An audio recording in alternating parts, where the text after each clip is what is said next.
team.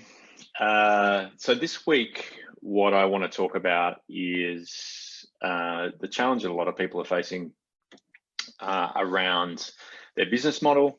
And I'm just going to start straight on the iPad, kind of not muck around.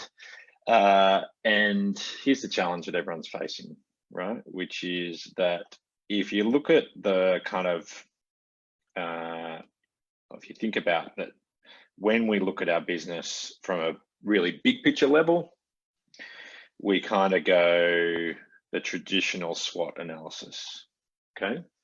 Of, you know, what are we good at? What are we bad at? What are the big opportunities out there? And what are the threats out there? And, you know, when anyone's looking at where to innovate, they're always looking at those kind of macro trends, all right? And, yeah, what are those big things that are happening out there in the world? You know, there's an old aging population, there's a move to digital, there's an increasing globalization, all those big trends that people are trying to pick, well, you know, kind of what's the next thing. So those usual headwinds or tailwinds that we call them, you know, so what are the things that are receding and accelerating? What this coronavirus has done is actually, the way I describe it, it's like throwing a big bucket of petrol right onto your SWOT analysis. So if you think about like this just these are on fire right now. All right. So what I mean by on fire is that literally, if you think about, if you had a strength, like if you're in retail, right, and you've got a strength around that, you know, you bring it in the box. If you've got a weakness in part of your business model, which is that it's really old school and bricks and mortar, you know, and you don't do a lot of digital, that's really hard right now. If you are thinking about creating your future business model in your opportunity, kind of now is the time, right?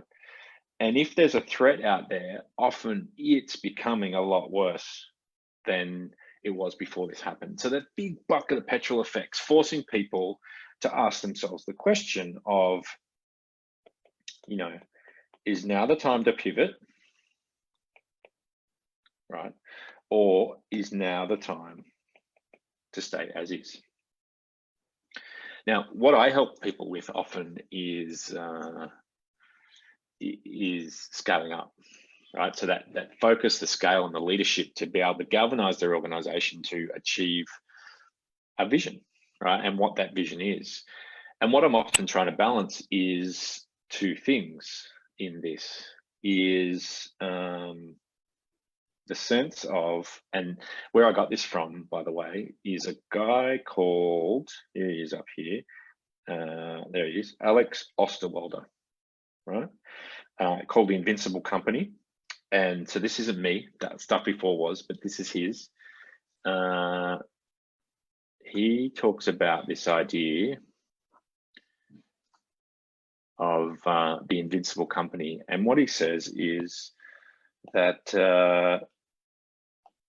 if you think about two organizations that you'd know really well, right? And you think about their headquarters. This company is based in Asia. It's a manufacturing company.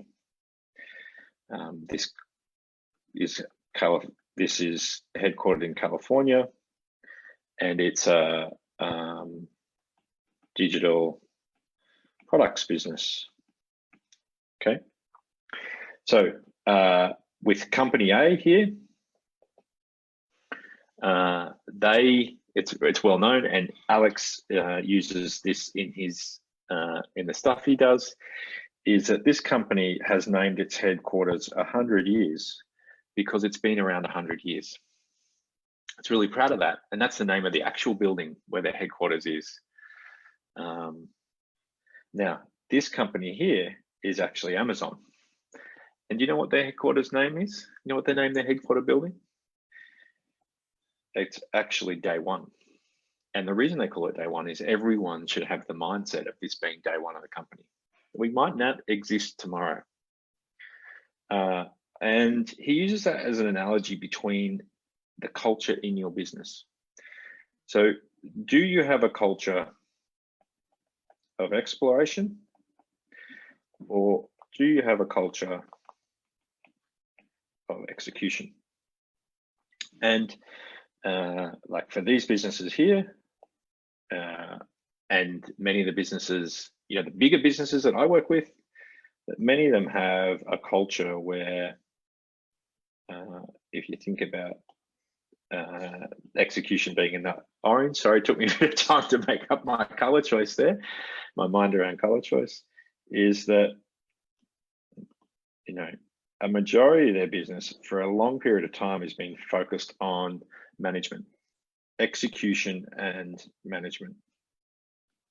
So, if you think about the focus of management, it's about single product, it's about process, it's about control, and it's about quality, right? All those things are very important. But what if you work in a business where the macro trends mean that actually you can execute really well, but there's no demand, and that demand's gone away? And so the argument is that rather than execution, to what extent is your business focused on exploration? And exploration requires a different set of skills. It requires you about, coming up with concepts and ideas for the future, for future sources of growth and revenue, testing fast.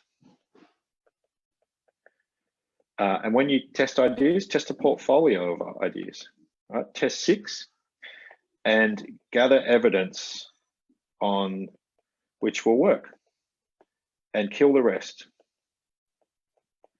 And you look at all the great companies, this is what they do. They actually they create something, they create a concept, they put it out in market. If it doesn't work, they kill it. They let it go. If you think about that compared to a management way of working, right over here, we hold on to our ideas. We sort of pivot with our ideas and we get connected to them. We don't want to let them go because we feel like they're ours. Whereas in an exploration environment, we intentionally are trying to kill stuff off that won't work. All right. So the idea of this was, how do you innovate from within? What I want to really challenge you on is, have you got that balance right between the execution environment and the exploration environment? And you may be challenged on the execution side, but it's really important that you create part of your business around the exploration side if you want to create new ideas, new things, right? So if you think about this is all your available time in your business and your business's focus, it's a very broad description of a circle of your available time, but hey, let's work with me here. This is all your available time. Okay, and all of that at the moment is on execution. Whoops.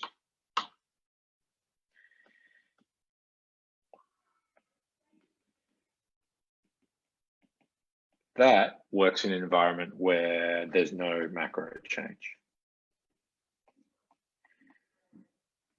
But we're not in that environment right now. And so what works really well is that from within your business, you need to carve off part of the available resource and time and give it a specific boundary. It can exist from within your business, but you have to give it a boundary. So if you think about, are there 6 to 10 people with the right attitude and the right skills and capabilities that could generate a portfolio of 6 ideas that you could then test in market quickly, really quickly with customers, and eventually it might take 4 weeks, 2 to 4 weeks. Choose one where you could focus your resources.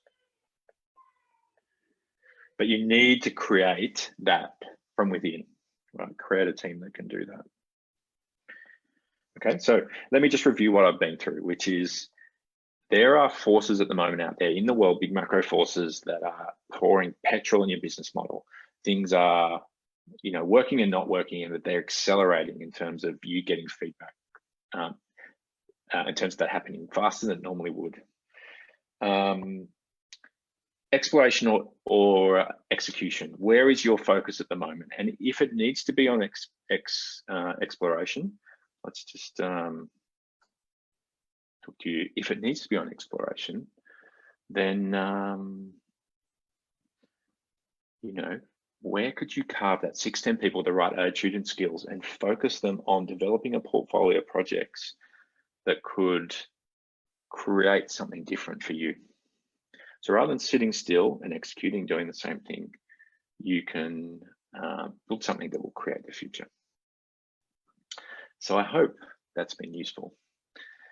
Here's the thing, if you've got a question about how to create this from within, or how to focus or pivot your business, and how you might do that in the next quarter, one of the things that I do is help businesses over a period of time get focused within their business, get aligned and get coordinated.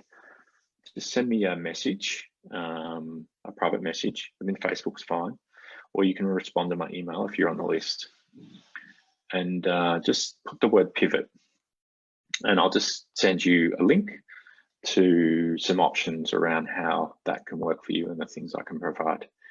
Hope that's been useful. Good luck in life and business until we next speak. Speak to you soon.